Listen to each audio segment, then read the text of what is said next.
All right.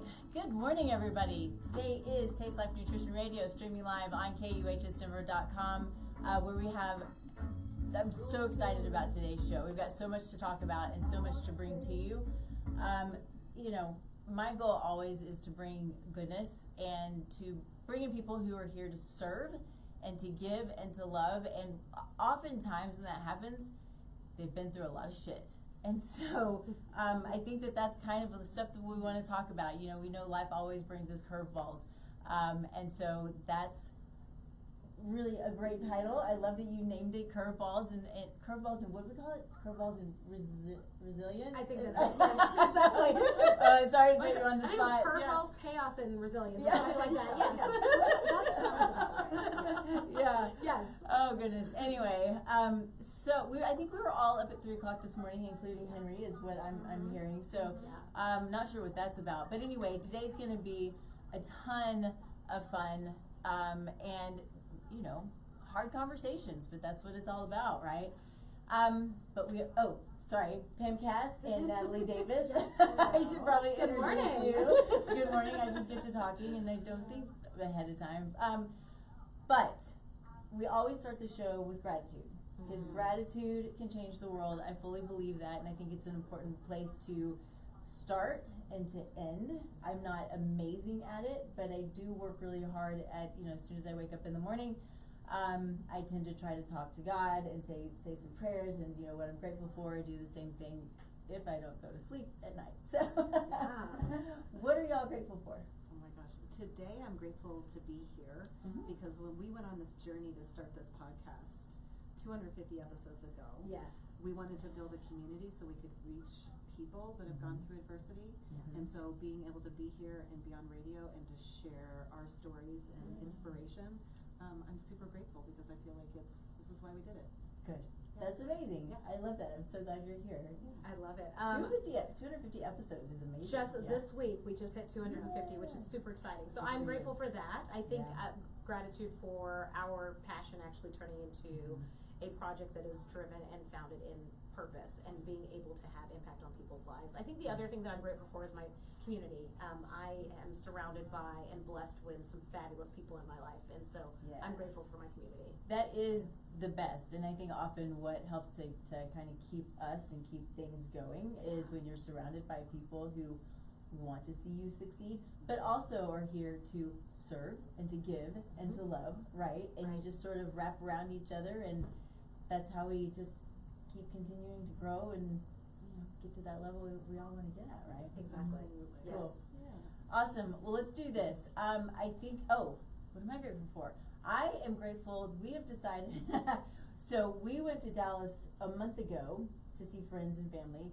For Thanksgiving, we're going back to Dallas again, so we drive, right? So this is 2 Dallas trips in about a month. The dogs in tow, we've got 3 dogs, the whole thing. But we're going to get to see family that we haven't seen in a while. We're going to run through Oklahoma and go to Dallas and hang out and do a little playtime. And then I'll do it again, but I'll be going to Arkansas to see my dad for Christmas. Oh, so wow. It's like, these 3 13-hour trips in 3 months. Yes. 10 of those hours are just Texas alone. So that's it's true. But I'm grateful that we can, and I actually love trips like that because it gives me time to listen to books and podcasts and do work and let's see. I'm hearing us in the background. Anyway, it's distracting me. But those are the things that really excite me for long trips. Is just getting through those things and having fun and spending time with my husband. And it's just really good. So grateful for this time of year. I love Christmas. I love everything about. I don't love the commercialization of it, but the true story of Christmas is it's an amazing thing, right? Love it. Yes, absolutely love it. God is good, right? Yes. Okay, so let's talk about you. And I don't know who wants to go first. This is totally kind of up to you and how we sort of go through this process. But knowing your story to me is how people relate, right? And how they're like, okay, I'm in the middle of this, whatever this is right now. how can I get through it? And that's what y'all are all about, right? And so who wants to start? Oh, wow. Okay, I'll start. Well, Okay. I'll give everyone a little bit of a background in terms of how we connected with Nikki, and I think it started with our podcast, Reignite Resilience, and so thank you for joining us and gracing us with your presence and your talents as well. And I think when you look at your story, for me, my story, we could go on for hours or days if I start to really unfold everything that has brought me to where I am today. Yeah. But my story, I think, is a story that's similar to many people, just in terms of having this drive to be successful, but not necessarily having an understanding of what that vision, like where it really comes from. Yeah. So my childhood, I grew up in a very structured household, and I did not have the opportunity to really think and feel and express for myself, right? So I was told what to think and what to do and where I was going and when it was going to happen and what I was not allowed to do very easily. And so I understood and embraced this understanding of, okay, I'm told to do X, Y, and Z, and I get it done. And that's also the side of me that wants to make sure that I'm making other people happy and pleasing them and finding love in that. And that was a big piece that I've uncovered just here in the last couple of years, is realizing that I connected this sense of belonging and being loved to what I was doing to appease the people in my life. And that carried on into my marriage with my first husband, first and only, I should just say, I've only been married once. So my first husband, but, and with my kids. I mean, I even had it with the reverse with my children, like showing up in a way that I knew that they would be satisfied or pleased with me as a mom, right? How can I show up as a great mom? Not really thinking about the authenticity or even being genuine and real with myself. And so I think just those things have really put me in the space and the season that I'm in right now, where I'm truly honest with myself in terms of what I want, what it looks like, how am I going to get there. Not that I have to have all the details, but I'm a Virgo, so I like to have the details. And so that doesn't hurt, but just being in that space to say, okay, well, what do you want? And we talked about it 200 episodes ago. It was in the very beginning, where if you'd asked, or if anyone had asked me, well, what do you want? That was probably the most crippling question that you could ever ask. It's a hard question. It's a hard question. Yeah. It's a hard, it was a hard question for me before. It's no longer that. And I know that I know what I want from a sense of what it feels like. I don't know what it's going to look like. I don't know what the experiences will be, but I know what I want to feel like when I get there. And so that's my journey right now in seeking that. Yeah. So can you tell us what that feels like for you? Yes, yeah. If you can imagine like the most euphoric state in terms of being filled with love and surrounded by love.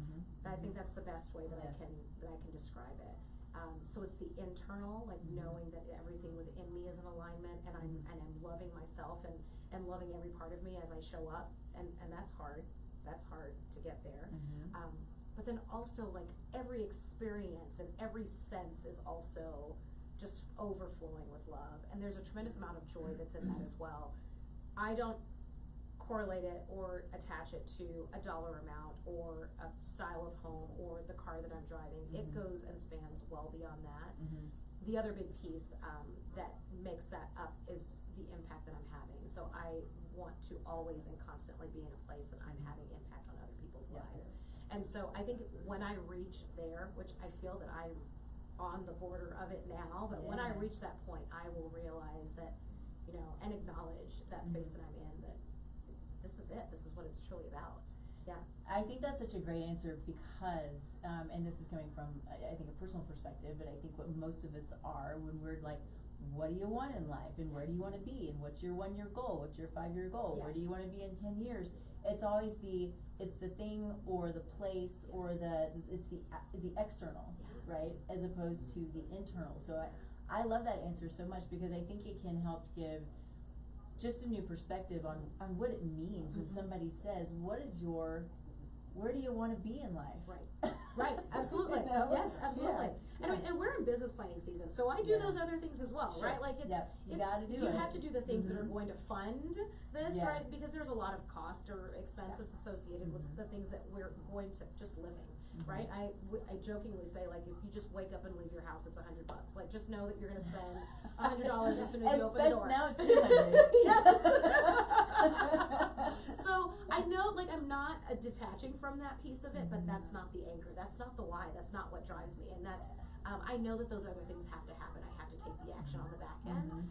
But the reality is, like, how I feel and how I make other people feel, and the impact that I can have on other people, that's really my main focus. Yeah. Amazing. Yeah. Thank you for that. Absolutely. That makes me think of, my coach once asked me, what's to the right of your equal sign? I'm like, what are you talking about? What does that mean? I was like, what does that mean? And it's like, you have the things you want, the car, the house, the relationship, the whatever. But to the right of the equal sign is why. What's the feeling you want? And I think we spend so much time on the things we want that we never stop to say, well, what will that mean to me? What is the feeling I'm looking for? And if we don't really know what the feeling is that we're looking for, then I think all we're doing is living on the left of our equal sign. We're just new goals. Well, I don't know why I want this, but I should probably want this. I should probably want this. Yeah, I should. Yeah, because, you know, that's what social media and that's what, you know, Society like, says. Society says. Yeah. And, but what if it's, I want it because I want to feel joy. I want to have an impact. I want that feeling when somebody looks at me and said, you made a difference in my life. So that's totally different. It is. I don't think we spend enough time there. I agree, and I'm gonna say this, it's sort of a plug, but it's not a plug, because of what you're saying. I have been coached for as long as I've been practicing to reach a certain group of people, right? And you don't discount, and you don't do this. And there is something that, I mean, I get it, right? But there was something in me going, I am not reaching enough people.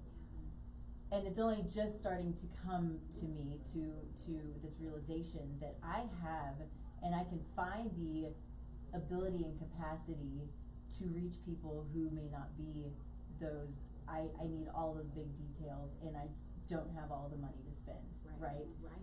And I just kind of went, it feels so much better, and I'm just doing it, right? So I'm just kind of figuring it out, how it would actually work. But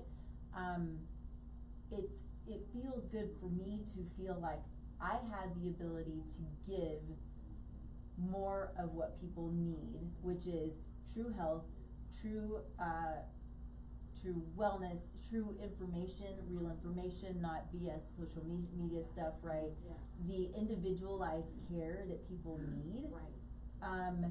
In a manner that is the way that they can take it and accept it and afford it. And then if they want to go deeper, then we can go deeper, right? Let's go. But I can still give really truly individualized care in this way that I've started doing it, that I'm like, this is what feels good and necessary and needed in a place where people are so sick and so scared and so lost and unsure and fearful and all of these things. And it's not everyone, right? But there's so much of that. And so I felt like I wanted to say that, you know, just as you were saying that, because it is this feeling that is something different needs to happen. And that's sort of the season that I'm in, which is a good thing. So I want to hear about. And when I think story, when you focus on that, the money will come. Yeah. I just feel like I feel like it will. The right people will come into your world. Yeah. I think you're right. I think you're right. It's been a lot of fun. It's been a really cool, unintentional shift that I didn't know was there. This whole and I'll be super quick again, but it's been my own journey of understanding and learning my own body, and I went, wait a minute, I can do this for all kinds of people. You know? Yeah. But I think being in tune to that is huge, right? Like we were talking about this a couple of months ago, where we have our morning routine, we do our morning routine. Over the summer, I got to this point where I'm like, this doesn't feel right. Like, it is not like I'm doing it. I'm showing up. I'm checking the boxes. Yes, it's happening. but I'm not, that feeling that I have in that quiet time, that space, it needed to change. And so, like you said, like in your own personal journey, like I realized that I needed to do a shift because there was a level up and an advancement, whatever, fill in the blank. And now that I'm in this new space, what does it look like? And I think as we start to do those shifts, the people around us, the people within our community, they're also going through similar shifts as well, because and then they're the ones that are not, and that's okay too. Sure. Everybody has their season at different times, right? Yes. I mean, that's why they're called seasons. Yes, exactly. Exactly. Yeah. Oh my gosh, I was trying to pivot and, avoid. Not answering it. Well, you don't have to say that you don't want to, but give us all the dirt. all of this, all the sordid dirt. There will be a series of books that are going to put it all out there. So there. So we just started with one so far. Started with one. Yeah. It's going to be a series of books, and it's so funny because the journey to this book started years ago, or what I wrote in this book started years ago because I was at a point where I didn't remember my childhood. I didn't remember a lot of my childhood. Really? And I reached out to my sister, I'm like, do you remember? And she goes, not really. And I was like, okay. And I read a book, which I just recommended to somebody, What Happened to You. And it was by Oprah Winfrey, and I'm going to probably butcher it, Charles Perry, I think is the name. Okay. And I recommend it on Audible because it's a dialogue between the two of them, and it's story, but it's also science. And it talks about childhood trauma and what happens from when you're in utero, and then how our brain will protect ourselves from memories. And trauma doesn't have to be these big, huge events. Like when we think of trauma, we think of really bad things. It can be just little things. And so I started doing something called EMDR because that book led me to The Body Keeps the Score, which is such a good book. Recommend it to anybody. Everybody, And so that's where I was introduced to EMDR. I talked to my counselor about it, and she goes, absolutely, you would be somebody that would be a candidate for it. And so I did it, and EMDR just brings up all of those memories that you've kind of repressed. And it's when you do it, it is so exhausting and emotional. I was gonna say that's got to be things you don't remember to things you do remember because you're suppressing them for a reason. Right. Yeah. There's a lot going on there. Yeah, and it's weird because when you're in it, your brain is like jumping, like to really young childhood, and then an adulthood, and then here, and so you feel like you were on this like roller coaster and of emotions. But it brought back all the memories of my childhood. And so when we were going to write this book, first we were just going to do a self-help book. Like, it's going to be great. 64 chapters. We've had 64 pages so far, and it was going to be, each one was going to be a chapter about adversity, and we were going to give them a roadmap on how to get through it. And then we stalled, and then we didn't talk about it for months. And one of my clients. What does that mean? Well, I don't. Yeah, we're like, this probably means something. And I was like, all right. And so then. Not me. I don't ever analyze it. She analyzes what goes me. I'm like, that's just where we are. It's fine. That's gonna look like. That's why you're good partners. Yeah. So one of my coaching clients sent me a book in the mail called The Energy Bus. And The Energy Bus. Energy Bus. Okay. And it's a series. It's one book in a series of books, and it's a small book. And I was like, because somebody gives it to you as a gift, and I'm an Audible person. Yeah. And it was, I didn't find it on Audible, so I'm like, I'm just going to read a chapter a night. Well, the way it's written like a story. Okay. And so you've got a main character, and you're going through this story, but it's got a message in it. And so I called Natalie. It was December of last year. Yes. And I said, hey, what do you think about just tossing what we've done so far, and we take a stab of doing just small, bite-sized books, each one kind of focusing on a different type of adversity, and then we make a series. And she goes, I don't know how to do that. I don't know what you're talking about. And what about all the work that we've already done? Yeah. Right? Like, I'm like, what about? I don't want to waste my time. And so I'm like, okay, well, you're going on vacation. Yep.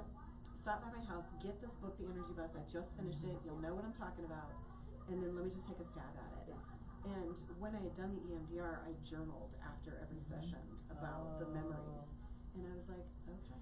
And it was the scariest thing ever because I'm like, I'm going to share stuff about myself that is super vulnerable and that very few people know. And how is it going to be received? Like, am I going to be judged? Am I going to be, criticized? Whatever. And I was like, just do it. And so I think it was like a month and a half, and I finished it. Cathartic? Yeah, and what has come out of it is this, this almost like piece of like now it's out there. And it's like, and it just is what it is. Yeah. And I wrote it in first person, which thanks to Natalie's daughter, because at first I was reading it it was not first person, but she's like, oh, it needs to be first person, so they feel like they're the ones that are the character, and I was like, brilliant. It just gave me chills. Yeah, really, that's brilliant. And so, and then I wanted it to have some, you know, like mystery in it, so we added like a mystery character that kind of shows up, and to me that's whoever you want it to be. It could be God, it could be your spirit guide, it could be your inner voice, it could be, for me it was my cat. My cat Tom. But this was showed up as a man, but I was like, because my cat was my best friend, who I told everything to, and was always with me, and loved me unconditionally. And so it could be whoever that is for you. And he gives the main character a tattered journal at the very beginning of the story, and that journal disappears and shows up when the character is going through some sort of challenge. And she always finds it, and she opens it, and it's always a blank page, and it's always got a prompt, like a journal prompt, that then it's the question that she's dealing with in that moment that she has to reflect and answer. Wow.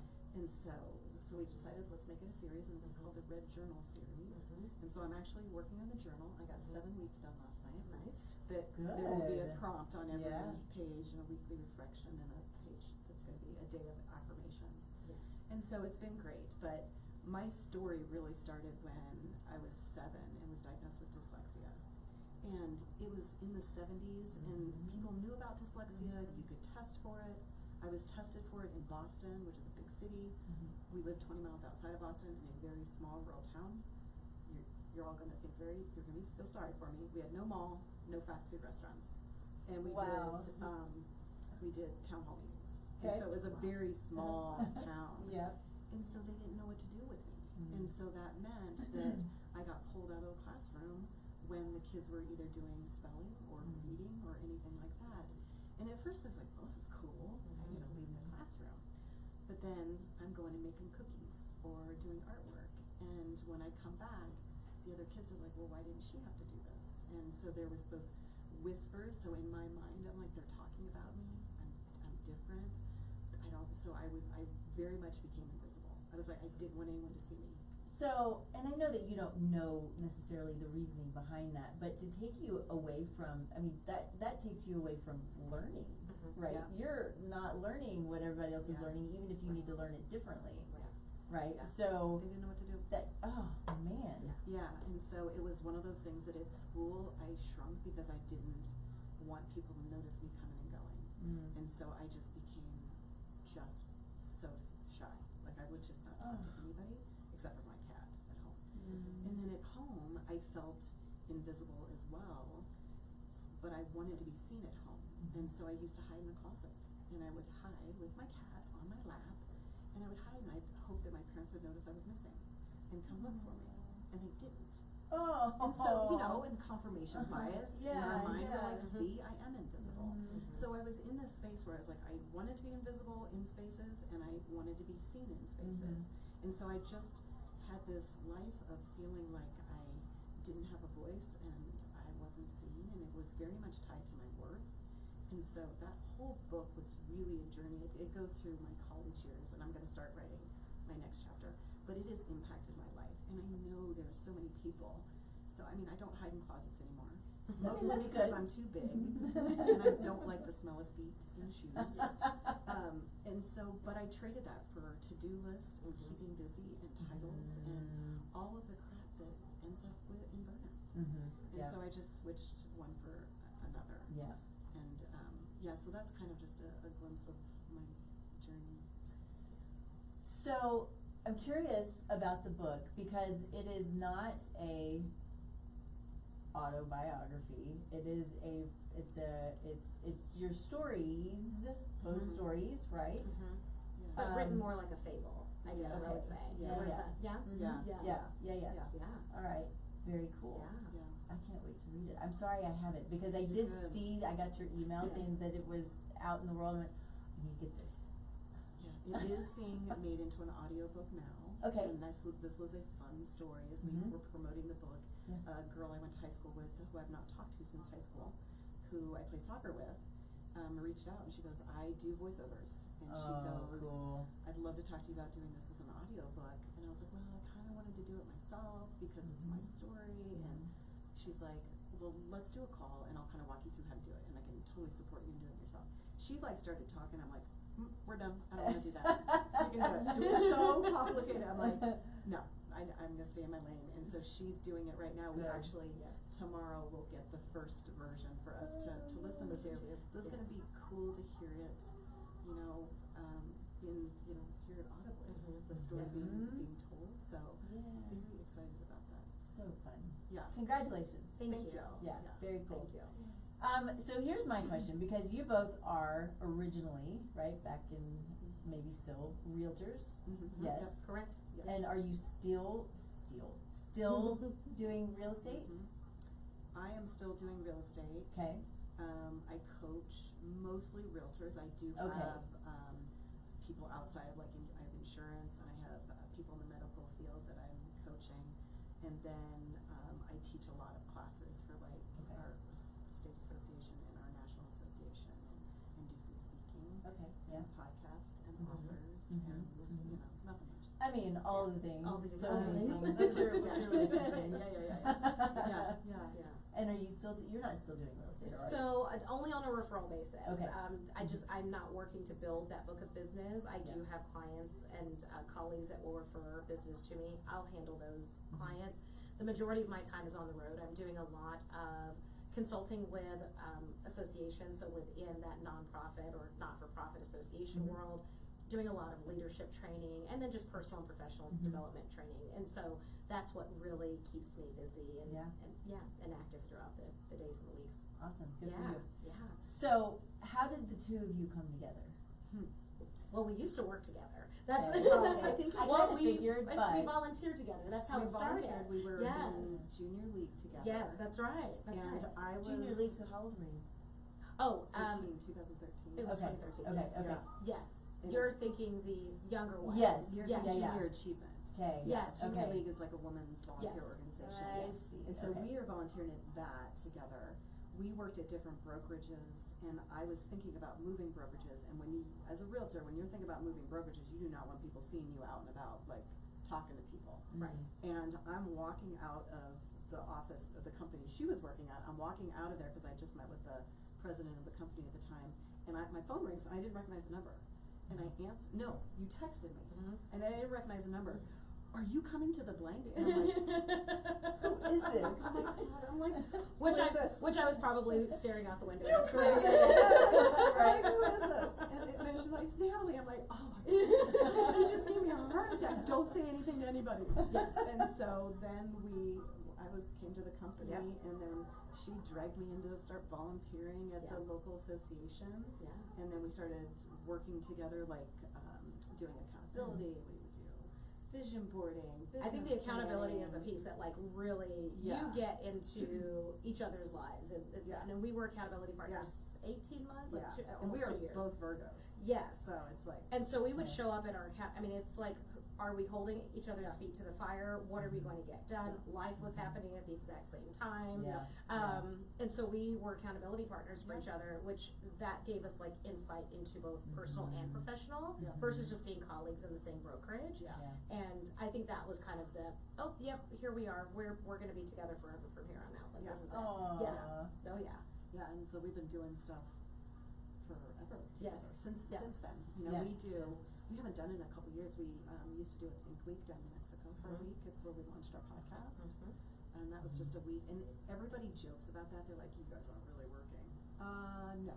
Yes. We would open our suitcases, and there would be those sticky The post-it, big post-it things. notes for the wall, Yeah. yes. And then Yeah. we'd have markers, we'd have books. Yes. I mean, we would bring 2 giant suitcases, and gosh only knows what people thought. Oh, Like well, the people cleaning were people. also always confused, and we had room service one year. This was the piece. We had room Yeah. service delivered one year, and the gentleman walks in, and there's Post-its all over the wall. Yes. And this is, at a hotel, and he's like, Yeah. and the books are open everywhere, and we've got like our computers up, and we're talking, and Yeah. we're just like, okay, you can set everything up Yeah. there because we didn't take a break to like No. eat, right? So we Yeah. had food brought to us, and Yeah. we're going, and he's like, what are y'all doing? We are saving the world. That's what we're doing. And he was so intrigued about it, and I don't think he'd ever seen anyone No. use a space for that, but No.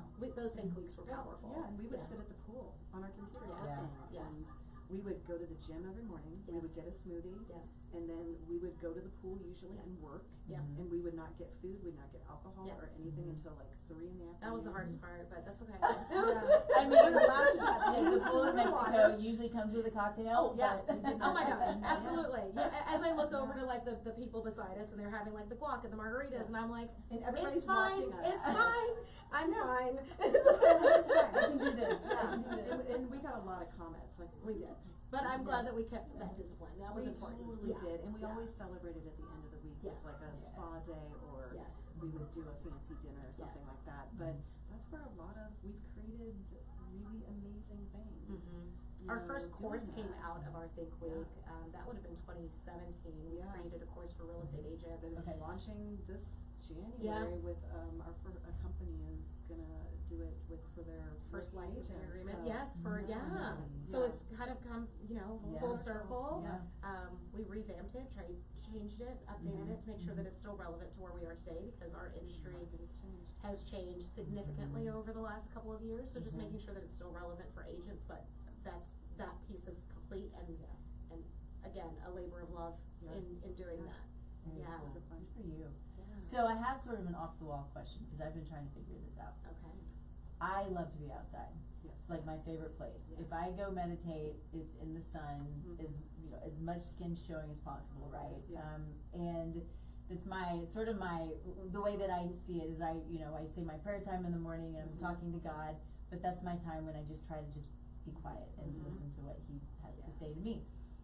But can't do that all day, and I need to work, right? Yes. So the computers are terrible outside. How did you work outside by the pool with your computer? Oh, umbrella. Umbrella. It was an umbrella. Mhm. So we Okay. were in the Okay. shade. Okay. Yes. Yeah. Yes. Okay. Yeah. That was a really difficult one. This is important. I mean, it is. I thought you were gonna ask about like our Yes. outside today, like now, because it's Yeah. funny. We had this conversation yesterday. We did some business planning yesterday, Uh-huh. Yeah. and she was like, "Did you walk here?" I said, "I did," and it's not far. So Yeah. like, let's not get confused. And so, and I said, "Yeah." She goes, "Well, do you want to ride?" I was like, "No. This is probably the most amount of time that I'm Yeah. gonna have outside today, so I'm gonna just take this moment to like really take it in, Yeah. and just do like a lovely stroll home." So yeah, it was. I'm the same. I get that recharge from the sun. Need Also to from the be moon, in but the sun. yeah. It's so good. It's so fun. So I feel like, so I'm trying to kind of understand. You have your sort of traumatic childhood junk, right? Mhm. And did you also have kind of junk, or 100%. you did? 100%. Yeah. I haven't unpacked it as much as I'd like to. I'm in that space right now. Mm-hmm. A ton. I think for me, I feel like I have junk but not luggage or baggage. Does that make sense? Yeah, Okay. sure, of course. So it started very early. I was actually adopted by my aunt and her husband, which is my uncle by marriage, at the age of 3, and moved to the United States at the age of 3. I was born in Jamaica. Oh. So it started, for me, it was like very early Mhm. and young, and there are so many layers to it. I mean, I can start to unfold and unpack like things that have impacted, that play a direct impact on who I am today. But that was, I think, the first like traumatic experience that I had. It was a lovely experience. My parents were fabulous parents, and I'm grateful to have had the opportunity. I'm the oldest of 3, so I have 2 brothers that still live in Jamaica. And so I think as the oldest, as a Virgo, you kind of have this sense, and as the one sibling that's actually living in the United States, like you're the one that has the opportunity. Like you don't F it up. Yeah. Right? Like there's Yeah. a lot that's riding on A your little shoulders. bit of pressure there. Absolutely. And so you know that. Like at a very young age you feel it. It's not spoken, but you kind of feel that pressure of you're the one that is going to, break the curse for the family or be the light of whatever it might be. And there was a lot. So that my birth mother, she's still living. She's still in Jamaica. She parented and raised both of my brothers. But it was a teenage pregnancy, right? And so I moved to the States. But then coming to the States at a very young age, like realizing I was different very quickly, right? Because I've got the accent. I'm not born in the States, and this is now like the early 80s. And it's like, that's not a time where you have like social media or television or anything to like kind of blend that gap of the differences that we had. So stripping like accent, stripping any way that I would be perceived as being different from anyone else. And that was like the very beginning of me just doing everything that I could to shed who I am, to blend into, yes, absolutely. And so, I didn't know that until starting to do the work, right? I didn't realize it. I was just like, I just acclimate. Whatever situation I'm in, I'm happy to be there, and I'll show up however I need to show up in those situations. And so, similar to you, like being seen in one space and not being seen in the other, like it's like I just want to blend in. I don't need to be seen. I just want to be normal, like everyone else. I just want to be part of everyone else. But then at home, like we had this very strong Jamaican community where there were like all of our friends were Jamaicans, and so it's like I had, and then all of their American kids, right? And so we kind of have this connection, this bond, but a community that existed outside of my everyday normal, right? Like my time at school, which was the majority of my life.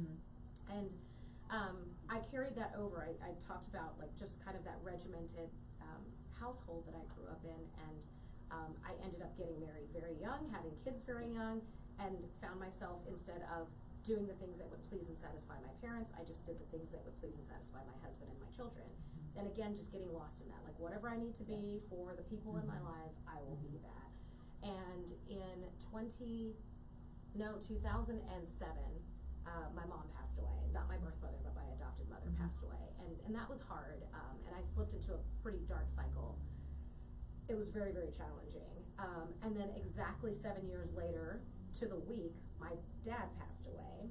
And so there's this moment, there was a television show that like describes it as, there was a gentleman that called his ex-wife on the show, and he was like, hey, well, you know, my dad passed, I'm an orphan now. And it was like, and this, I just saw this year, and it resonated so much, I was like, damn it, I am an orphan, right? And like in that moment, going back to like, where do I belong? Where am I supposed to fit in? And so when my dad passed away, like losing both parents, you are truly lost. I make it an I statement, I was truly lost, especially with the upbringing that I had. And again, it was lovely. I would not trade my childhood for anything. But I knew I was lost then, and I started to spiral.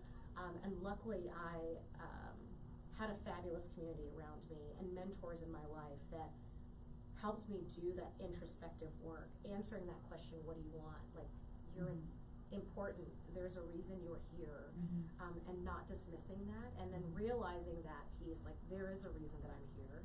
I have a charge, and if I choose not to carry that forward, it's a disservice to this opportunity to live this life in this moment, right? And so, yeah, long answer for your question, but a ton of trauma that I think I've gone through that brings me to where I am. I wouldn't have it any other way, right? And it's so good. It's not good, but what comes of it is if we can have the mindset is that it is so good, and it's so freaking hard too, right?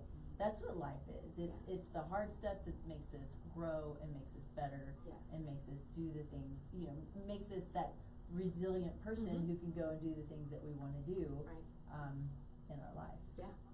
And I think there's definitely that space for you to sit in, I choose not to, that where it's like, woe is me, right? Like that sucks. Like you are the orphan girl. Like what are you doing in life? And now, you know, fast forward, my kids are both adults, my oldest is married, and I'm an empty nester, I've gone through a divorce, and it's like, okay, now what? Now, I mean, you really have to know what you want, because no one else is really looking to you to answer that, right? So, because things have lined up to where they are right now, I'm grateful that I've identified it and I create that space for me to do the work.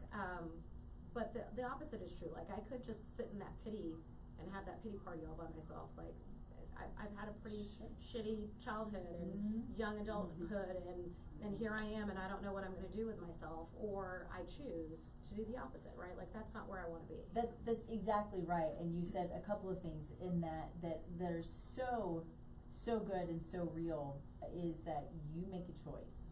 We all have the choice to change, to shift, Mhm. right? It might not be easy, Right. but you can make the choice. Yes.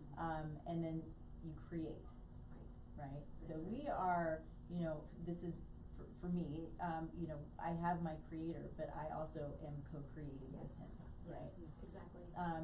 And so this goes back to what I love about life is epigenetics, right? And so it all is this co-creation because God gave us free will. Mhm. In my mind, that is epigenetics, Yes. right? And so I am every day making the choices mentally, physically, emotionally, Mhm. financially, which I'm not great at, Yes. and spiritually, Yes. all of Yes. those things Yes. to create.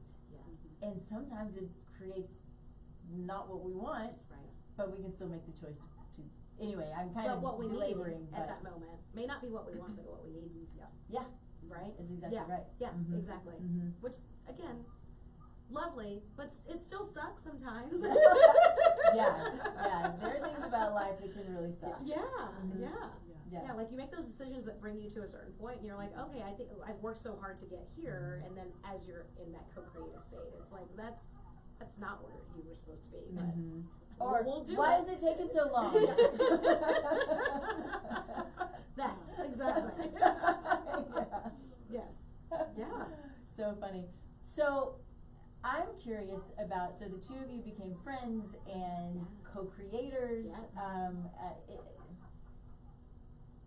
How did you move out of, because you were both in real estate at this point, Yes. how did you kind of go, sort of almost, it seems like at the same time, let's kind of start building these other things, and become the speakers and the coaches and these really cool things that are still, you have your sort of, you know, toe dipped into real estate a bit, but you're so outside of that now. Yeah. I think I took the leap first. I think she I did, definitely and I'm took the like- leap first. I knew that for me, that I was meant to have greater impact, bigger stages, more people, more opportunities, and I knew that I couldn't do it while practicing real estate. That was full time because I was a full time real estate practitioner and realtor. It wasn't a hobby like that. I was showing up at the office every day, putting in the 60 hours a week. Like that was and I realized that could not happen with what I envisioned and I knew I needed to do. And so as you talk about co-creation, I took the step out with that as my intention. At the same time, my family, my ex-husband, we actually got transferred down about 60 miles away, so we got transferred down to Denver. And so, as you know, real estate's very specific, and I just made this decision of, I'm gonna become a speaker, and I'm gonna be a teacher. I don't know how to do it. And also, no one in this space is very helpful, because everyone I call is like, oh, you'll figure it out, just try do it. That's right. And so, that was intimidating and scary, and what I knew was real estate, and because of that move, I said, well, you know what else I can do that would still put me in front of more people, is start a whole new brokerage. So I started a brokerage, like I bought a franchise and opened an office, and I'm creating it, I'm doing it, I felt it was against the grain, I knew it was against the grain the entire time that I was doing it, but I did it anyway, right, because I thought, I can have an impact on these lives, it's fine, I'm familiar with the industry, I'll keep working in that space. And so then I think at the same time, while I'm running this brokerage, which was not what I needed, that was not the direction I was supposed to go, but I poured all of my energy into it. Then we started working on creating a course, and that was the first thing that we started to work on this course. And I had, at that point, I had moved into a leadership position at the company that we had worked at. And so then I was running a couple of the offices, and I was coaching people inside the company, and we were having success, and then we're like, gosh, you know what we don't have is a training for new agents, and then she's opening this brokerage, we don't, let's create this. And so we both kind of were on our own little journey of, and I did the leadership for like 4.5 years, almost 5 years, and during that I had my cancer stuff, and so, which I felt like, you know, that's where God needed me to be at that moment, because if I was selling real estate, you know, and I need to take that amount of time off when it worked. And so so just one thing kind of led to another, so we're kind of off on our own paths, but still running connected. parallel. Yeah. It was interesting. Just in how that all came to be. And we're really good for, you know, we need X, Y, and Z, and it doesn't exist right now, so let's We'll create do it. Yeah. So we make it, and Yeah. and that I think was great for the new agent training program, because we both had agents that we could take through the program that Yeah. give us the testimonials and give us the insight, and so that's what helped us to like really form it to what it was or what it is now. Yeah. We've revamped it a couple of times. Yeah. Nice. I mean, you're talking like shooting, I mean, it's self-paced, so shooting video, writing the content, doing the research. We did every single portion of it. And it was started as a 12-week self-paced course, and I think now we're 15 modules that take you through like truly building a business like a CEO. I'm really proud of what it's become right now. But yeah, so both independent stories, but running parallel, and we never took our foot off the gas, I think, in terms of the content and things that we were creating. And we've co-facilitated some stuff too. Yeah. Amazing. Yeah. So is it okay to ask how your cancer scare plays into all of this? So how does it play into it as far as like because it was after the scare that we did the podcast. I think it goes before that. The cancer scare? I think it starts with your divorce. Oh.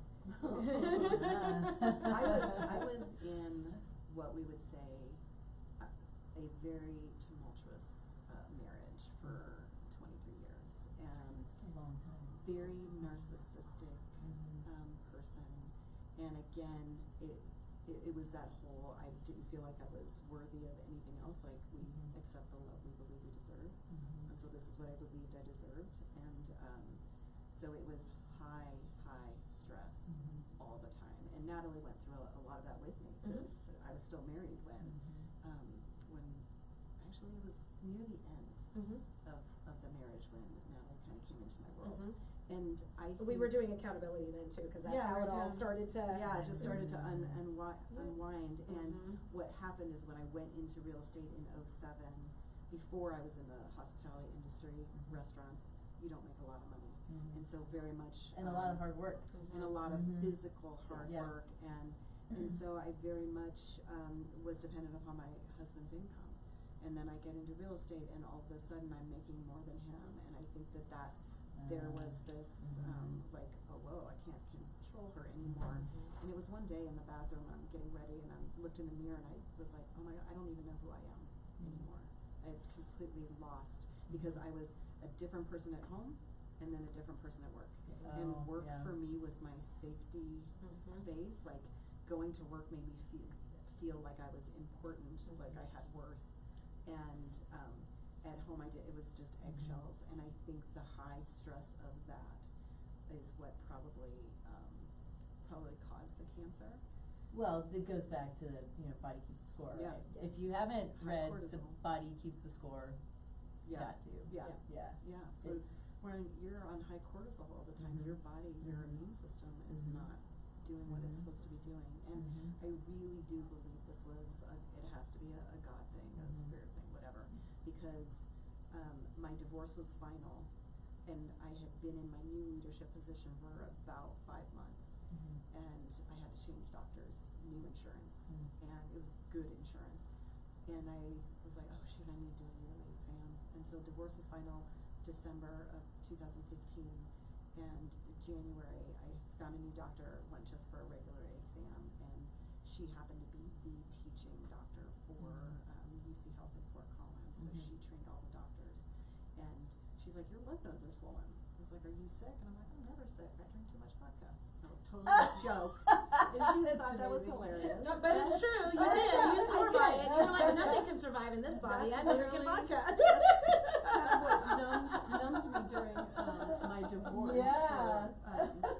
Which I don't really drink like that. I have to put that out there, because I do not drink like that.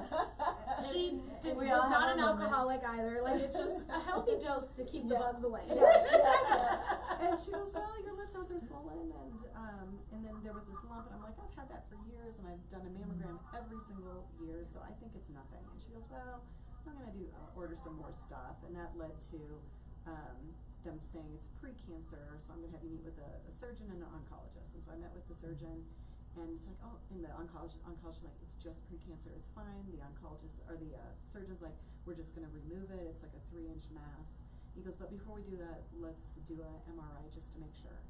And so I did an MRI on a Friday, and they're like, we'll call you like Tuesday, and they called me Saturday morning, and they're like 2 spots along your chest cavity, so you have to have a mastectomy on the left side. And so I said, well, what does it mean for the right? And she goes, well, you will have it eventually on the right side, it's just a matter of when, and so you'll have to do every 6 months, you'll do an MRI, and then you'll do an ultrasound, and you'll just rotate. And I was like, can I just do them both at the same time, because I don't want to live with that. And I'm healthy now, and I have good insurance. And she's like, that goes to a cancer board, they make the decision, so they came back pretty So quickly. you can't make the decision on what you want to do? No, they decide if they'll recommend it or not. And so the cancer board came back and said, yes, you can do a double mastectomy. And so I had and so that was January, I had my surgery in March. And so it was very quick. And so then it was just a year of, surgeries and healing and stuff. And here's what's so interesting. The cancer was easier than my marriage. And one of my friends said to me, and I was like, oh my gosh, this is so true. She goes, your marriage prepared you for this. And I was like, oh, that's so good. And it was. And that's why, I had somebody on a podcast ask me, do you regret or do you wish anything different of your childhood? And I'm like, absolutely not. Because every single thing that's happened has been for a reason, and it's led me to where I'm at today. And so even though in the moment you're like, this sucks, and I don't want to be here right now, and why can't my life be like everybody else on social media? Right. Which I know is not real. Yeah, exactly. It's just one of those things where like, no, this is the journey that I was meant to go on. And I was meant to meet Natalie, and we were meant to start this podcast, we were meant to write this book, and we were meant to do everything. And so in those moments when it feels like this sucks, it's if you can just allow yourself to feel the suck of it, and then find the purpose in it. Because I think what's taught us in the 250 episodes is we have interviewed people that have gone through unimaginable things. And yet every one of them has found purpose in it and is doing something to make the world better. And those are the people I want in my world. Yes, without a doubt.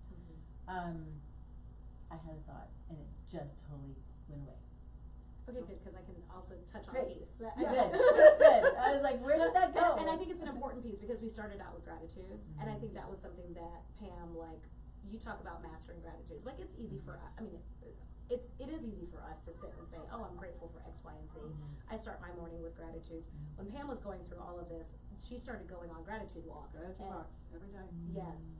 And it was wild because I told myself it has to be a new gratitude 3 new gratitudes every day. I can't do the same repeat stuff.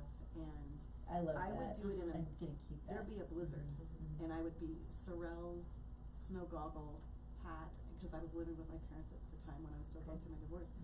And it was the weirdest thing. It was like all of a sudden, without even thinking, I was like, I'm grateful for my husband. At the time we were still married, we were going through the divorce, and I was like, why would you say that? And then I was like, you are.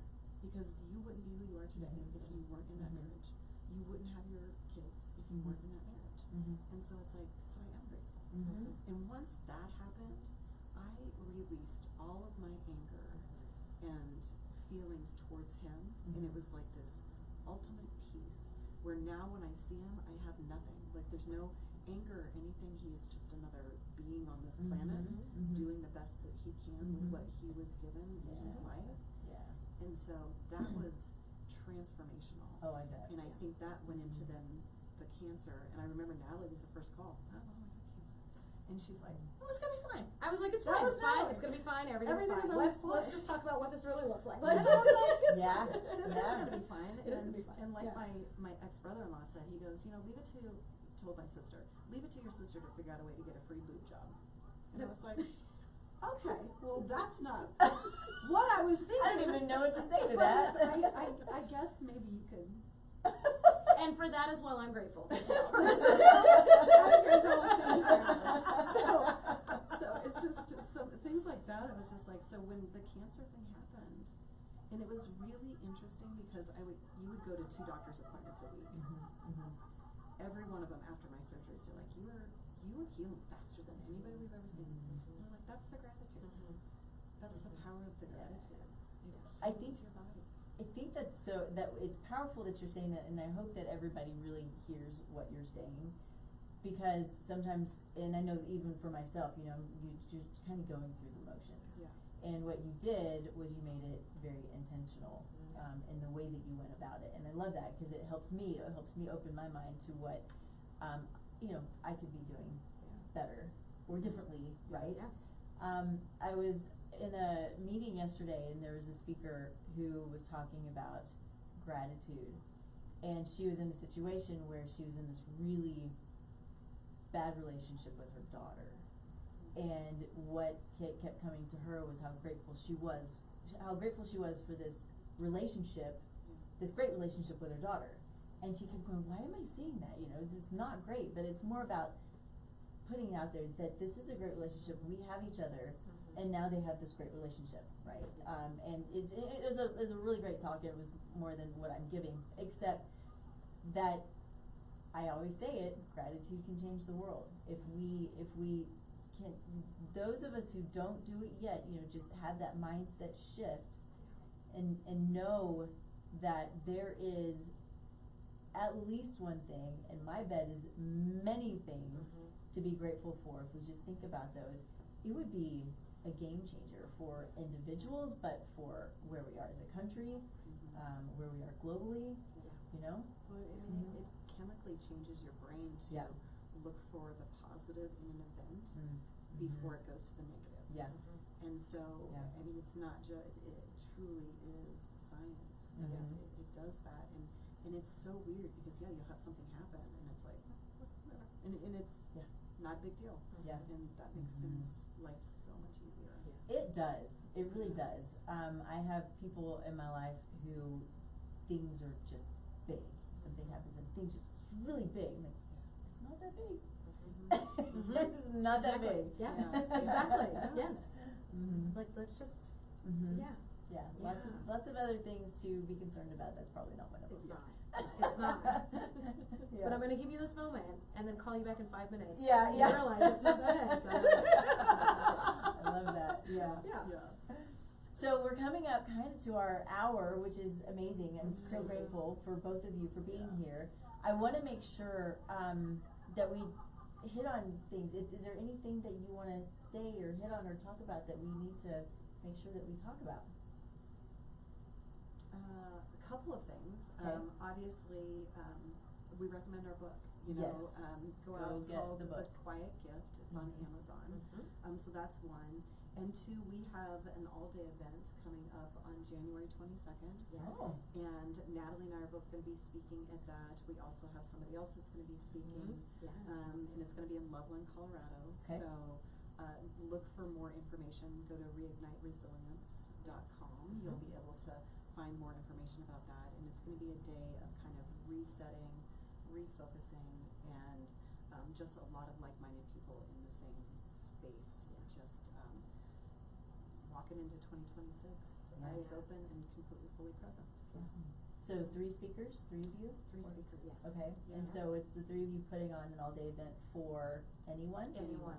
Okay. Yes. Anyone. Open to everyone, specifically people that are looking to get in alignment with their purpose. We want to make sure that everyone is really positioned to take on 2026 with that intention and purpose. And so if you're in a spot where you've already done business planning, we're going to give you some anchoring opportunities and tools to really ensure that you can carry that through the entire year.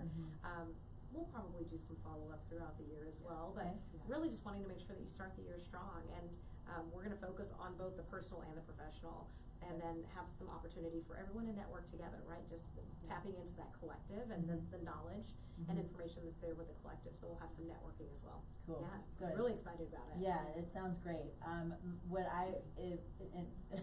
Going back to me again. Yeah, please do. We're just happy to be here. Yes. Thank you, Nikki. Yes. Let's bring it back to you.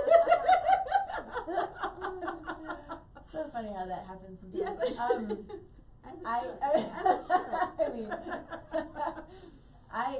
I've been getting this, I keep calling it a download. I don't know if that's really what it is, but it's like this visibility. I need to be more visible, and I want to be more visible. And so that's kind of like, that's interesting because something like that sounds like it would be something that would be helpful, Perfectly aligned. beneficial for Yes. somebody like me. We'll be in touch. You should absolutely be there. Yeah. Okay. Yes. And you are welcome if you want to be one of our sponsors. Have a table, be Oh. a vendor table where Yeah. you can share your Exactly. information and Cool. yeah, All right. and your Yeah. services. That would be amazing. All right. Cool. Yeah. Is it streamed or is it only only in person? Only in person. Only in person. Okay. Only in person. Because we know, I think everyone's a little zoomed out, and with what we're going to be doing, Mhm. some energy work and some grounding, Okay. that's something that needs to be held. Yeah. The space needs to be held in person. The practices Yeah. definitely need Okay. to be experienced in person. Cool. I mean, we could meet in the field, but it's not the same. Yeah. You know, it's. Yeah. I totally hear you. Yeah, I just Yes. wanted to make sure everybody knew one way or the other, Yeah. because I think it's great. Is this something? This is the first time Yes. that you're First doing time this? we're doing Yes. this. I assume you want to do more, Yes. and probably you will want to do them in other locations. 100%. Yeah. Yeah, Yeah. absolutely. It's Right. the event's called Reignite Live.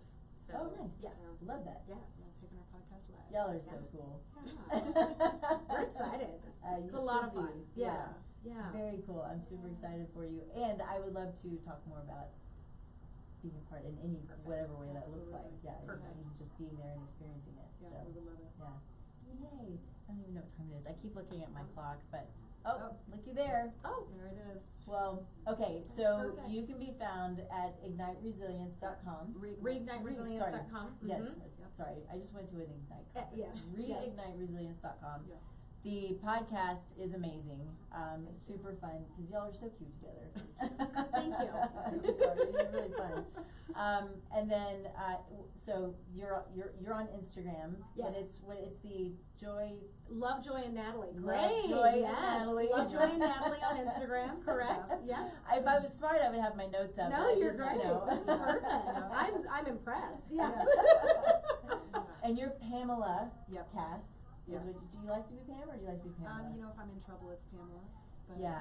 If I'm in so trouble, just it's Pam. Faith Nicole. Yes, Yes. exactly. Ah, yes. Exactly. Mhm, Yes. yep. I love it. So anyway, look them up. Doing really cool stuff, and go to the podcast. Their podcast is great. It's so much fun. And anything else? Make sure that they find you. This has been a Is there- pleasure. Thank you. Yes, Yes. of course. So the Reignite Live Mhm. is on the Reignite Resilience website. Yes. It will be It will at be. the end of this week. Okay. Yes. Gotcha. Yes. All right. Wonderful. Well, I think that's it. So, thanks everybody for hanging out. We will see you not next week because it's Thanksgiving. So, enjoy if you're traveling. Safe travels. If you're hanging out with friends, enjoy your Friendsgiving. God bless all of you. You can find me, of course, tastelifenutrition.com, Taste Life Nutrition, all the socials.